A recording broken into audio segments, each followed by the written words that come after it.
welcome to the deep dive. We sift through stacks of sources to bring you the key insights, all put together just for you. Today, we're looking at something Joseph Epstein pointed out way back in 1978.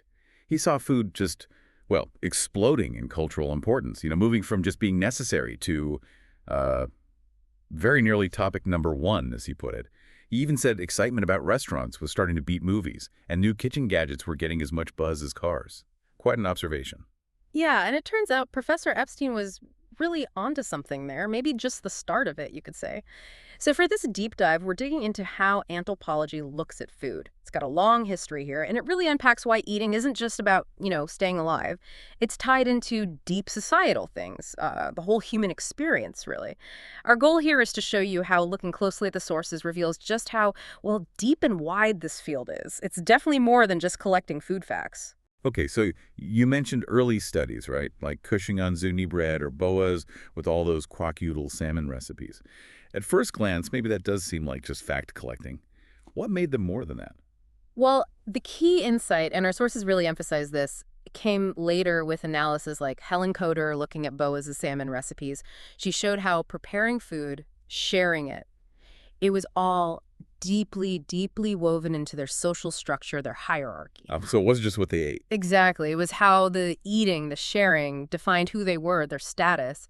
It really laid the groundwork for seeing food as this powerful window into society. That makes sense. So that laid the foundation. Yeah. But fast forward to now, how does the anthropology of food help us understand, bigger issues today? Oh, it's become a really vital space for hashing out major theories. Take food systems, for example. They're a perfect lens for seeing how political and economic value gets created. Sidney Mintz's classic work on sugar is a great case. He showed how sugar wasn't just something people wanted to eat. It fueled slavery. It fundamentally changed global trade, reshaped labor forces.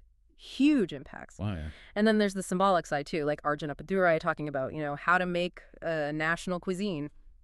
Often it's built on these sort of imagined traditions, right? But through talking about them, writing about them, they become very real, very concrete, and shape how a nation sees itself. That's fascinating. And it seems like this field also pushes us to examine our own reactions, maybe assumptions we don't even realize we have. Absolutely. I mean, it forces us to ask, why do people avoid certain foods? Yeah, it's easy to just say, oh, that's weird, or irrational maybe. Right. But take the whole debate around fava bean taboos. It really gets into this. Was it like some cultural materialist suggested, a practical biological thing? Avoiding favism, which is a real medical risk for some groups. Okay. Or was it more like Frederick Simoons argued, driven by these powerful magico-religious motives, deeply rooted beliefs? It just shows how complicated the mix of food, belief, and actual behavior can be. It's rarely simple. And it's clear this isn't just academic navel-gazing.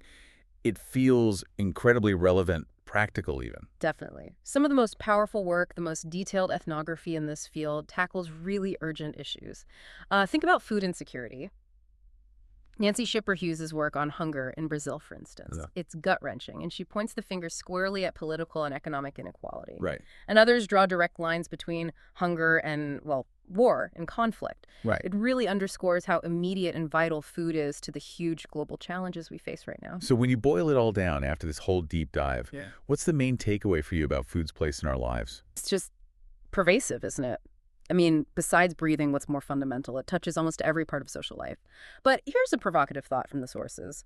Despite all this incredible research, all these insights anthropologists have gathered, have they really grabbed the chance to shape policy on big things like health, nutrition, world hunger?